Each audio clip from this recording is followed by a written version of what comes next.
Boa tarde, pessoas, tudo bem com vocês? Tenho certeza que tudo ótimo. Hoje nós estamos aqui para conversar um pouquinho sobre o tema empreendimento, sobre o tema relacionado aos empreendedores, e lembrando que o nosso enfoque aqui é sempre falarmos direcionado para os micro e pequenos empreendedores. Bom, primeiro eu quero contar uma breve história para nós entendermos melhor o nosso propósito aqui e a ideia do nosso propósito de hoje. Há algum tempo atrás eu participei de um encontro para empresários e empreendedores e foi muito interessante porque neste workshop, neste evento, teve várias atividades. Mas entre estas atividades ocorreram duas palestras que me chamaram muito a atenção. Nós tivemos a primeira palestra entre estas duas, a primeira palestra por um empresário, consultor empresarial, professor universitário, mestre.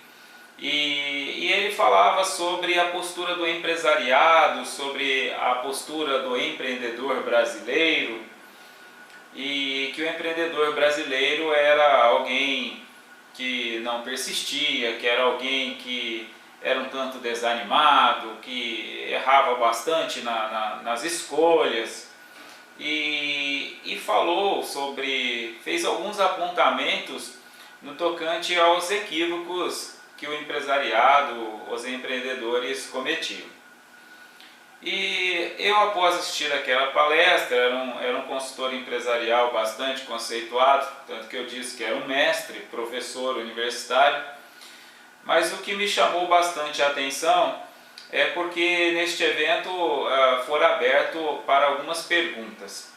E eu, por escrito, enviei uma pergunta até ele, que dizia mais ou menos assim: descobri que sou como o professor mestre. Percebo diversas problemáticas. Mas o que fazer diante das problemáticas? E logo abaixo eu escrevi uma frase que diz exatamente assim: não enxergo problemas, apenas busco soluções. Ele então leu aquela pergunta, sim, sem maiores atenções, deu uma resposta, ou melhor, não deu exatamente uma resposta, fez algum comentário sobre a pergunta, continuou falando mais um pouco, que precisa reavaliar, etc. e tal.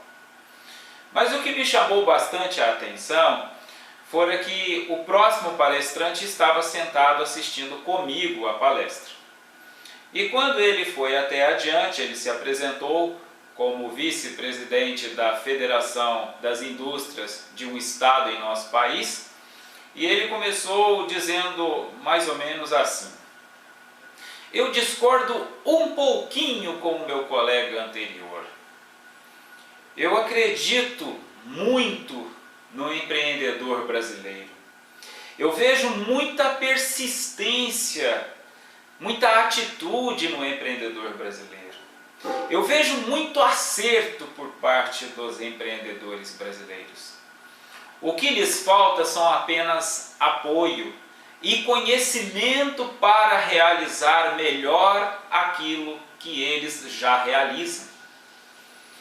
E começou a discorrer então de modo que ele começara por fazer alguns apontamentos específicos no tocante a táticas de empreendedores, não se restringindo a falar de modo simplório: procure um organismo público que oferece auxílio ao empreendedor, que deve ser buscado também, como eu muito busquei. Estou aqui dizendo que foi através de um encontro promovido por estes organismos que eu participei e muito aprendi, e que, diga-se de passagem, que agradeço muito ao professor mestre, agradeço muito ao vice-presidente da Federação das Indústrias por ter colaborado tanto com minhas riquíssimas reflexões, por terem colaborado tanto com o meu aprendizado o qual eu estou aqui agora compartilhando com vocês. E aí então o vice-presidente da Federação das Indústrias começou a falar sobre a postura do empreendedor, o que ele deveria lançar mão, como ele poderia captar recursos, como ele poderia gerir estes recursos de modo que ele pudesse fazer de modo seguro, de modo igualitário ao tamanho do empreendimento que ele fazia. Enfim, ele foi discorrendo, inclusive com auxílio de um projetor multimídia, sobre várias posturas concretas que o empreendedor deve ter. E o que me chamou muito a atenção então, que agora estou fazendo este comparativo, é que o professor universitário mestre, ele apenas falou de alguns problemas e apontou algumas coisas que eram problematizadas, mas não falou, não apresentou nenhuma solução concreta. E já o vice-presidente da Federação das Indústrias, ou seja, alguém que geria algo de modo concreto e não estava exclusivamente posicionado dentro de um contexto de articulação teórica, ou seja, era um empresário também de fato, aquele que exerceu, aquele que fez uma trajetória real, tinha uma experiência real, não apenas acadêmica, não apenas teórica, tinha uma experiência real. Por isso eu percebi como ele tinha um profundo conhecimento de causa daquilo que ele falava. E é exatamente isso que nós estamos fazendo aqui. É exatamente isso que eu estou fazendo aqui. Estou falando em termos concretos. Não estou falando de minhas formações teóricas. Não estou falando de minha postura, de minhas produções como professor de administração de empresas, gestor de empresas e tecnologia. Enfim, eu estou falando também de minha trajetória como microempreendedor, como microempresário. E aqui então eu comecei a perceber que a diferença destes dois é que um possuía trajetória prática, concreta, havia realizado. E mais do que isso, ele estava realizado pelo trabalho dele, independentemente dos resultados. Embora ali agora ele assumira um posto de vice-presidente da Federação das Indústrias, o outro também era um professor mestre. Mas a realização do vice-presidente era a realização de conhecer de perto a realidade do empresariado, desde as primeiras fases, desde os microempreendimentos, e de modo que ele conhecera tal qual ele falava com aquele conhecimento de causa. E aí ele foi discorrendo, fazendo os apontamentos, e comecei a observar que aquilo começou a esclarecer para mim, de modo que eu comecei a estar diante de algo que eu nunca havia visto. Ele começou a falar de projetos, de sistemas que existia, que poderia ser lançado mão e que eu não conhecia. Ou seja, ele começou a agregar em mim de fato. E o que é interessante é que, resumindo esta história, o nosso foco aqui é enfatizar o foco. O nosso eixo central de nossa palestra agora é falarmos do foco. Em uma de minhas publicações acadêmicas, está aí o link em minha página, em minha fanpage de Facebook, há uma aula de administração que, ao fazer uma projeção multimídia, esta aula eu utilizei do recurso da projeção multimídia, e nesta projeção então eu tinha uma frase inicial. E é uma frase muito simples, que talvez muitos alunos tenham já escutado, tenham ouvido, muito empreendedor tem ouvido, mas como eu disse, é o foco central de nossa palestra, que é foco. A frase é de Philip Kotler. Ela diz o seguinte: as companhias prestam muita atenção ao custo de fazer alguma coisa. Deviam preocupar-se mais com os custos de fazer nada. Embora aqui Kotler fale em característica para indústrias, né, fala voltado para as companhias, aqui eu estou transportando a ideia para o microempreendimento, para o microempreendedor, para o microempresário. Nós devemos prestar atenção, muita atenção, ao custo de não fazer nada, né? Ou seja, nós precisamos focar, ter muita atenção ao custo de fazer alguma coisa. Parece um trocadilho, mas o que está dizendo aqui é que o nosso enfoque deve ser a solução, deve ser o fazer alguma coisa do modo mais eficiente possível. E não nos preocuparmos com os problemas, não nos preocuparmos com os cortes, com os custos. Recentemente, fazendo assessoramento em uma empresa, me deparei com uma situação bem interessante. O gestor desta empresa começara por fazer cortes, porque ele acreditou numa crise que estaria existindo e começou por conta disso, porque ele teve uma queda na receita da empresa e começou com isso a fazer cortes.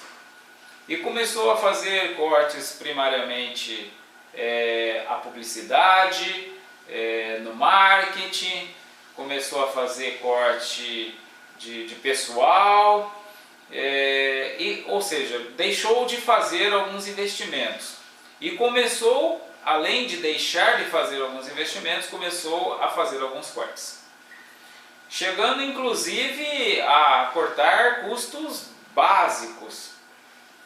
E de repente, eu percebendo aquela situação, fazendo aquela assessoria, comecei a investigar como estavam as empresas do mesmo setor. Como que as empresas do mesmo setor, do mesmo segmento, estavam fazendo naquele momento. E eu percebi que algumas começaram a fazer investimentos exatamente naquele período que esta empresa que eu assessorei estava fazendo cortes. E o que nós observamos isso quando nós fazemos uma contextualização? Que quando nós estamos em algum período, que alguns chamam de crise, o que é a crise? A crise não é uma queda do mercado. A crise é o arrefecimento dos menos preparados. Tanto que os mais preparados encontram na crise uma oportunidade. Tanto que os mais preparados encontram na crise um nicho para algo desenvolver. É aí, por exemplo, que o meu amigo Geraldo Rufino encerra 2016 com um ano de faturamento superior aos anos anteriores. E aí nós nos perguntamos o seguinte: onde é a crise? Primeiro que nós precisamos fazer uma dissociação que pouco comum nós fazemos, que é no tocante a perceber a diferença entre o que é uma questão econômica, social, o que é uma questão macroeconômica, o que é uma questão microeconômica e o que é uma questão econômica individual. São coisas completamente distintas. Ou seja, em termos de macroeconomia, há um arrefecimento? Sim. Em termos de microeconomia, temos um arrefecimento? Nem sempre. Vai depender do contexto que nós iremos analisar. Alguns municípios, por exemplo, tiveram maiores faturamentos nestes últimos anos, por conta de investimentos em turismo, porque se eventualmente, em termos macroeconômicos, alguns setores deixaram de produzir, o fato é que em alguns aspectos há um crescimento. Ou seja, nós temos situações enquanto em alguns setores estão diminuindo, outros estão se elevando. Enquanto, por exemplo, a produção industrial automobilística diminuiu, nós temos o sistema de comercialização de produtos recicláveis. Enfim, inclusive, diga-se de passagem, é o caso do meu amigo Geraldo Rufino, né? Ou seja, enquanto a produção de caminhões, de veículos diesel diminuiu, por conta disso ele aumentou sua receita com a venda de peças usadas. Né? Ou seja, precisamos dissociar exatamente o que é uma questão macroeconômica de uma microeconômica, o que é uma questão econômica social, uma questão econômica individual. E aí, quando nós começamos a compreender que uma questão macroeconômica em recrudescimento não implica numa questão de recrudescimento de uma economia individual e de uma microeconomia, como eu falei, por exemplo, vai depender de alguns municípios, e quanto à individual, vai depender do empreendedorismo do indivíduo. Porque o indivíduo, ele pode estar empregado numa indústria, e neste contexto de situação, neste período de situação macroeconômica de recrudescimento, ele pode ser dispensado. Então, ele seguiu de modo análogo ao segmento da macroeconomia. Em contrapartida, ele pode estar empregado numa empresa que neste período de recrudescimento da macroeconomia, ele angariou um segundo emprego, se prevenindo de uma eventual dispensa, ou angariou uma segunda fonte de renda, se prevenindo de uma eventual dispensa. Só que pelo fato dele ser empreendedor, proativo, profissional, à frente de muitos outros tantos, ele não foi selecionado pela diretoria, pelas questões, decisão da diretoria, decisão dos departamentos de recursos humanos, do departamento de gestão de pessoas, ele não fora escolhido como alguém que fora demitido. Logo, embora nós poderíamos estar numa questão de recrudescimento da macroeconomia, nós tivemos um arrefecimento de uma economia individual. Percebe então que nós precisamos fazer estas dissociações, porque nós somos agentes individuais quando nós vamos empreender. E que as questões, os indicativos macroeconômicos são meros indicativos. São estatísticas, são fatos, sim, mas não são fatos em sua totalidade. Na totalidade de cada indivíduo. Ela é uma totalidade dentro de um contexto macro.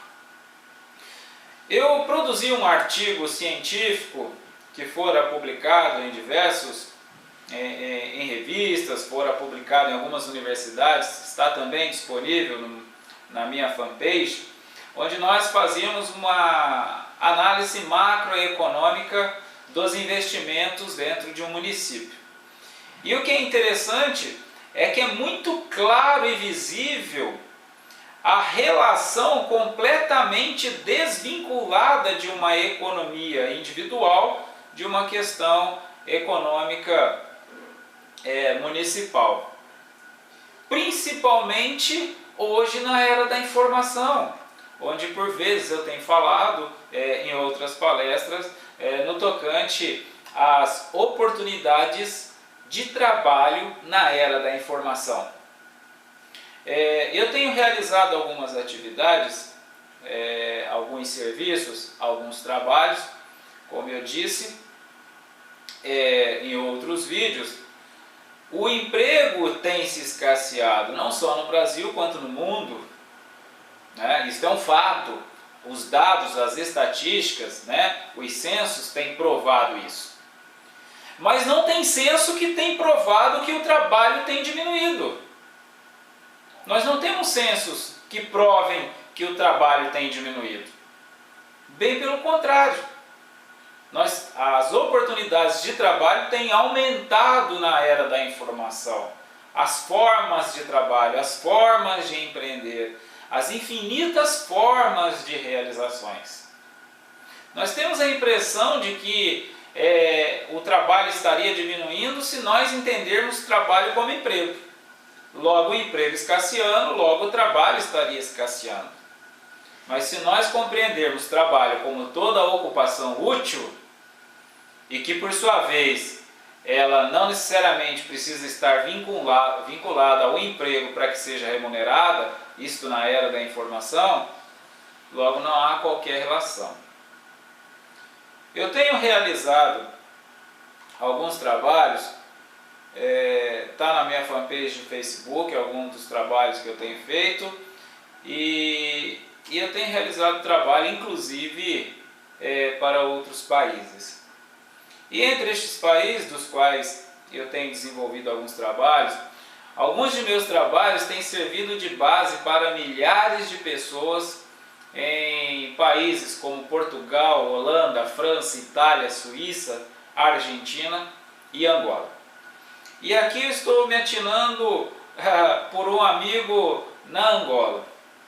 Eu me lembrei porque eu tenho um amigo na Angola, um companheiro de trabalho, diríamos assim, que curiosamente ele está na Angola, aonde a situação econômica não é, diríamos, em termos de análise macro, não muito favorável, mas ele, diferentemente da regra, ele tem desenvolvido uma economia individual muito vantajosa. E como ele faz isso? Ele faz coaching no Brasil. Coaching, ou coaching, né? Coaching, seja lá como nós gostamos de chamar. Mas o que eu estou atinando aqui é que eu já conheço ele há vários anos e durante muitos anos ele da Angola tem trabalhado e prestado serviços no Brasil, principalmente no Brasil. E o que é muito interessante então, é que eu estou falando de um angolano que tem prestado bastante serviço no Brasil, ou seja, tem trabalhado para brasileiros, tem desenvolvido seu trabalho também no Brasil e com isso tem obtido renda, tem obtido ganhos. Por isso que eu tenho falado em minhas palestras, na era da informação, com a revolução científica tecnológica, nós precisamos avançar nos nossos paradigmas de trabalho, de relação social. Nós precisamos avançar nas possibilidades de trabalho. Uma vez que nós estamos na era da informação, o conhecimento é o poder de trabalho. O conhecimento é aquilo que vai gerar para nós a condição de trabalhar. E eu estou aqui observando que um angolano presta serviço aqui para nós no Brasil e muitas vezes este angolano poderia estar fazendo um trabalho que qualquer brasileiro poderia estar fazendo, E eu estou dizendo aqui que eu também presto serviços para vários países. Já falei em outras palestras aqui, eu tenho oferecido meus serviços para empresas e pessoas de todo o Brasil. Tenho palestrado em Espírito Santo, Rio de Janeiro, tenho palestrado em organizações e tenho desenvolvido um trabalho, porque a era da informação permite que assim seja. A era da informação permite que trabalhemos, e observe que eu estou falando de trabalho e não estou falando de manufaturas, Eu sempre tenho feito esta observação, o trabalho não implica numa relação direta com a manufatura. A manufatura ela pode ser parte do trabalho, mas não consiste no trabalho. Tanto que os maiores produtores de trabalho, diríamos assim, aqueles que mais trabalham, que mais produzem, não são aqueles que têm mais resultados, não são aqueles que mais trabalham manufaturadamente. né? Se fosse esta a lógica, os coletores de lixo seriam os mais bem remunerados. Aliás, a nossa Constituição Federal já preza que o trabalho deve ser remunerado de acordo com a complexidade de sua realização. Ou seja, o trabalho que demanda mais conhecimento é aquele que deve ser melhor remunerado. Mas a Constituição Federal data de 1988, período particularmente nascente, recentemente nascido, a era da informação ainda estava surgindo. E vale lembrar que a Constituição Federal de 1998, ela teve alguns arremates, mas ela já era uma Constituição que viria se constituindo na Constituição anterior, ou seja, no período de décadas antes ainda. Então, o que acaba ocorrendo é que a própria Constituição, embora reconheça que um trabalho remunerado deve partir de pressupostos de complexidade, portanto, atinando a questão do conhecimento, aqui eu estou fazendo a observação de que o trabalho, para ser bem remunerado, implica no conhecimento. Já é uma visão que está se percebendo, que a Constituição já percebeu. Então o trabalho não tem mais não tem já reconhecido pela Constituição uma relação direta com a manufatura, e estou dizendo que na era da informação, a possibilidade de trabalho, o trabalho não tem mais qualquer relação direta com a manufatura. Tanto que eu estou dizendo que os nossos maiores resultados são obtidos por pessoas que possuem maior conhecimento, seja no tocante a algumas atividades profissionais, seja no tocante a empreendimentos. E aqui, por exemplo, eu poderia citar vários, como eu sempre cito, uma de minhas figuras especulares, Bill Gates, magnata filantropo, que criou a Microsoft junto de Paul Allen, desenvolveu toda aquela história da Microsoft e teve todos aqueles resultados que eu já comentei em outras palestras. E o que me chama mais atenção, e agora falando um pouco da qualidade de trabalho, porque eu comentei um pouco já sobre a vida de Bill Gates, o trabalho de Bill Gates, a história da Microsoft, em outras palestras, mas o que me chama muita atenção é a excelência na qualidade de vida de Bill Gates, que é aí que eu tomo como figura especular. Não pelo fato dele ter se tornado o homem mais rico no menor espaço de tempo em toda a história da humanidade, mas pelo fato que, além dele ter conseguido fazer isso, além de ter realizado um feito que trouxera uma revolução para a humanidade, ter sido um dos fatores fundamentais da revolução da humanidade, ele conseguir ainda com isso criar a fundação Bill e Melinda Gates, que é uma fundação filantrópica, da qual, quando ele deixa a Microsoft, ele doa 99% das ações para a fundação Bill e Melinda Gates, se tornando a maior instituição filantrópica do mundo, que tem como uma de suas missões levar um terminal informatizado a cada ser humano em toda a parte do planeta. Olha que nível que nós estamos falando de projeto. E o que é interessante é que Bill Gates, quando estava à frente da Microsoft, ativo na Microsoft, diríamos de modo predominante, ele atuava na Microsoft nos dias de semana, segunda, terça, quinta e sexta-feira. E toda quarta-feira era o dia que ele atuava na fundação. E quando ele se ausenta da Microsoft, ele faz exatamente o inverso. Ele fica na fundação segunda, terça, quinta e sexta e passa praticamente a visitar a sede da Microsoft todas as quartas-feiras.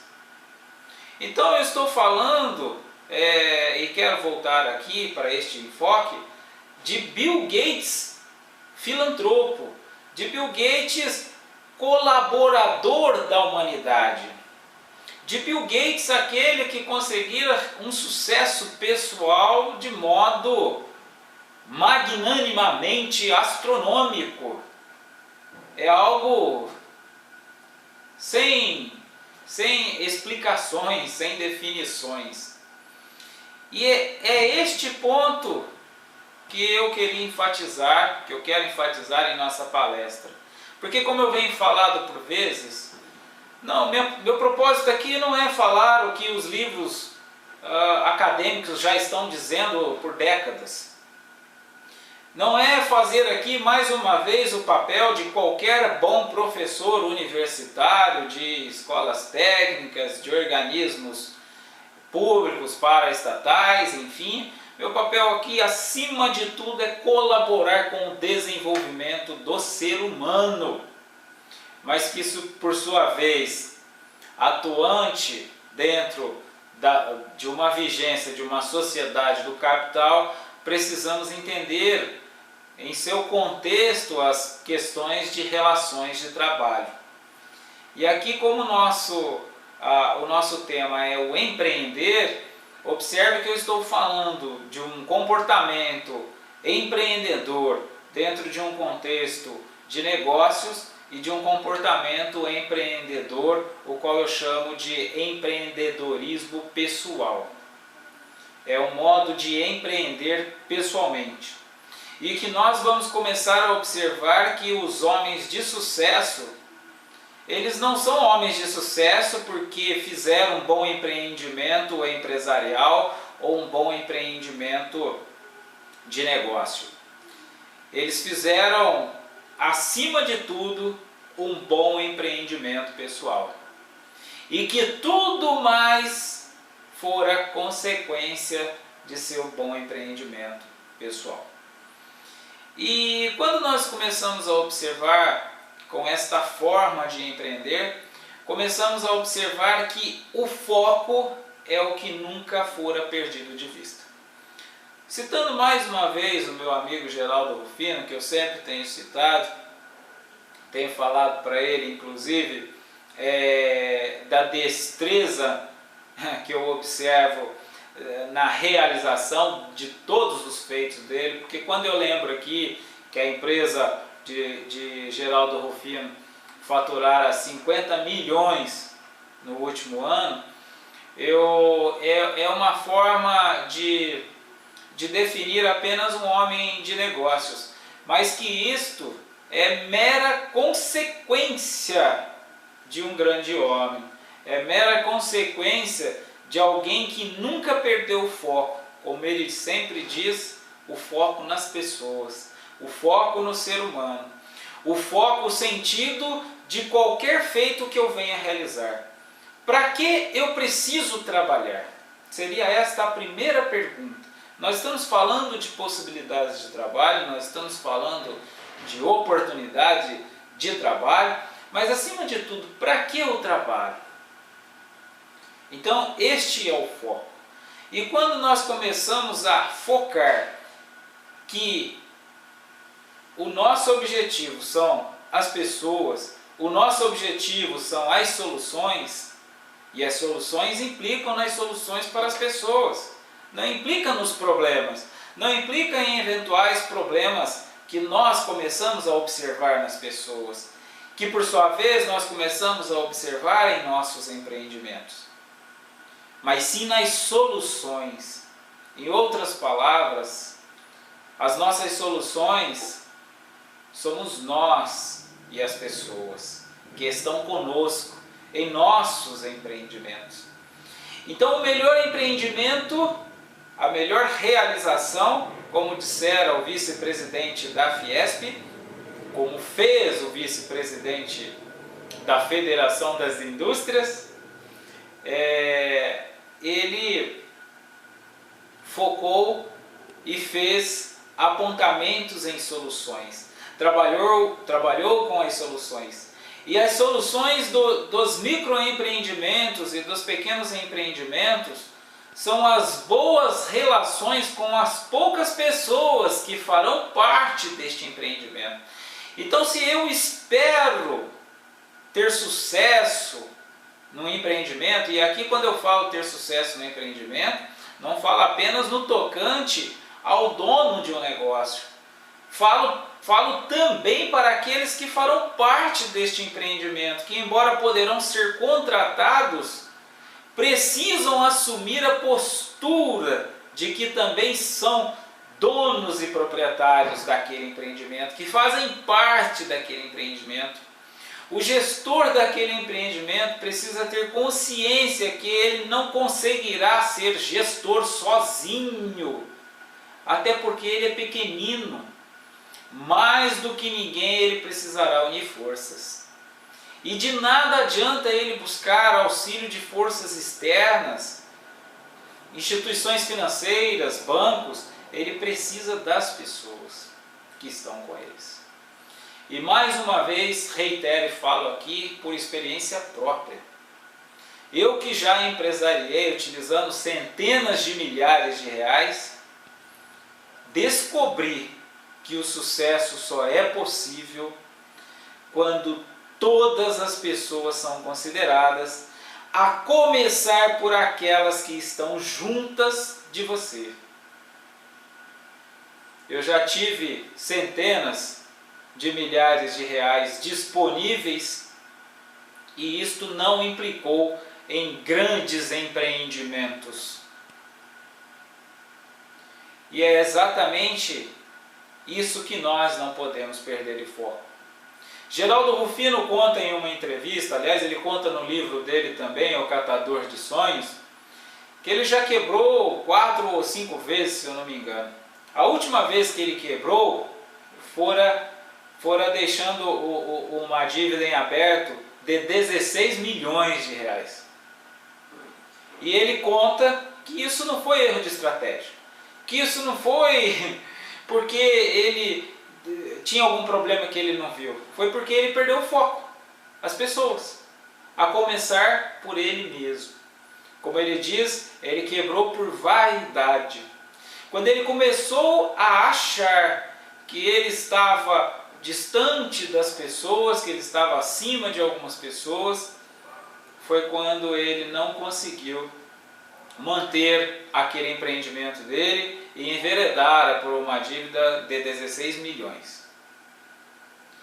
Mas que, reestruturando-se, lembrando mais uma vez da importância das pessoas, lembrando que só era possível empreender junto de todas as pessoas, ele reerguera e tem uma história de grande sucesso, tem feito muito sucesso, tem palestrado por todo o país e o mais interessante disso, que eu sempre lembro, é que acima de tudo não foi um conhecimento técnico, não foi um conhecimento acadêmico-científico que fez do empreendimento de Geraldo Rufino um grande empreendimento.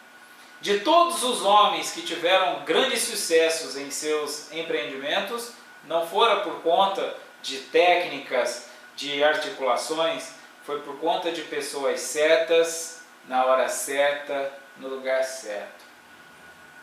Então, com o nosso discernimento, usamos de modo em nosso favor e ao favor daqueles que estiverem ao nosso entorno.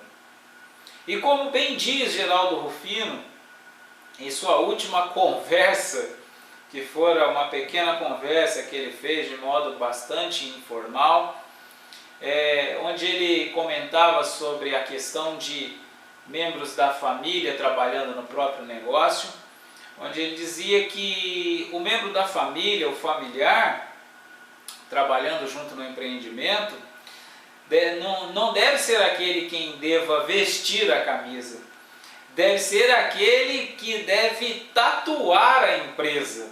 Não vestir a camisa da empresa não basta, ele deve tatuar a empresa no corpo. Ele deve ser aquele que mais realiza perante os demais. E se este familiar não compreender isto, ele deve trabalhar em outra empresa. Simples assim. Ou seja, nós precisamos ter posturas concretas. Precisamos agir em função do interesse de todos que fazem parte naquele empreendimento. E se eventualmente alguém que está dentro deste empreendimento não está compreendendo, ele deve sair. Mas eu devo compreender que eu preciso considerar os que querem estar dentro deste empreendimento, para que eu então não seja aquele que tente empreender somente sozinho. Porque este é o segredo do insucesso, tentar empreender sozinho. Então eu empreendo com pessoas, mas eu preciso perceber quem são estas pessoas que querem empreender comigo. É por isso que eu digo na minha fanpage que, acima de tudo, a HC Consultoria busca aliar-se com pessoas que desejam o desenvolvimento humano. Só isso. Não estou querendo vender serviço, não estou querendo vender curso, não estou querendo vender palestras. Estou simplesmente buscando o desenvolvimento humano e de todos aqueles que desejam isso comigo. Só isso. O resto é tudo consequência.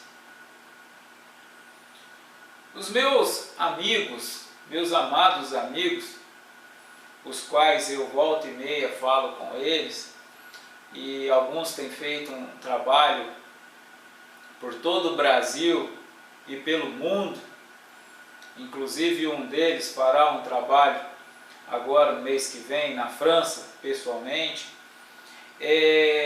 O que é muito interessante é que todos nós simplesmente buscamos o desenvolvimento humano, sendo o resto mera consequência.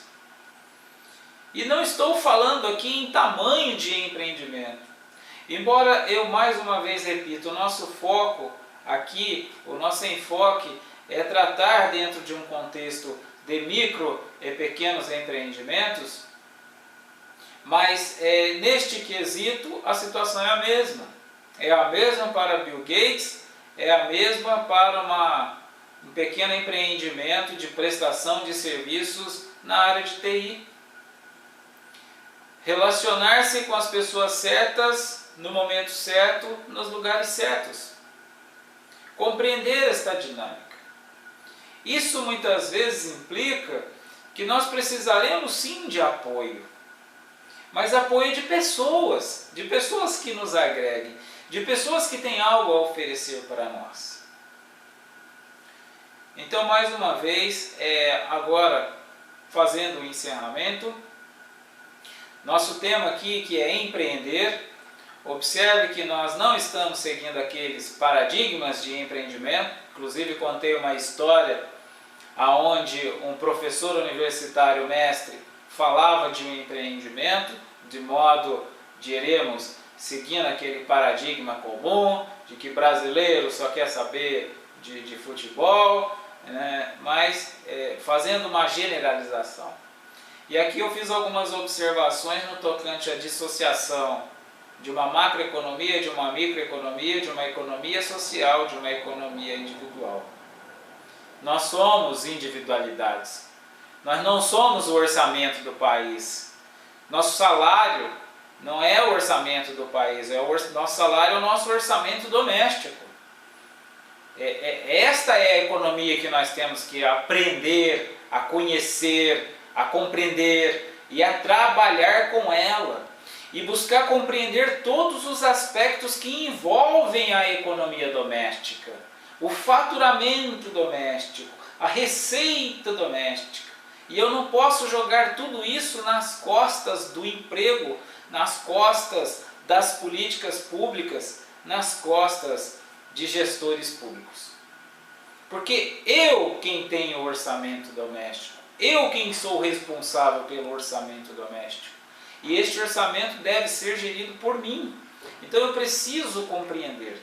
E é neste quesito que muitas das vezes nós precisaremos do auxílio profissional, de um consultor. E quando eu falo consultor, não estou falando apenas de um consultor de negócios, de um consultor, de um assessor em negócios, como é o meu caso, por exemplo, que eu falo em outros vídeos também, presto consultoria, assessoria para várias pessoas e empresas, mas às vezes o nosso consultor, para me auxiliar, pode ser um profissional de uma outra área, pode ser um profissional psicólogo, pode ser um profissional terapeuta, pode ser um profissional pedagogo, pode ser um educador, porque uma vez que nós falamos de orçamento doméstico, nós estamos falando de clã familiar.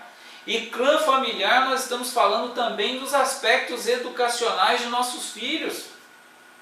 Porque muitas das vezes o nosso problema no desenvolvimento humano não é a questão orçamentária em si. É a questão relacional com o filho, que delimita a minha gestão orçamentária. Há filhos que gastam mais do que os pais estão conseguindo ganhar.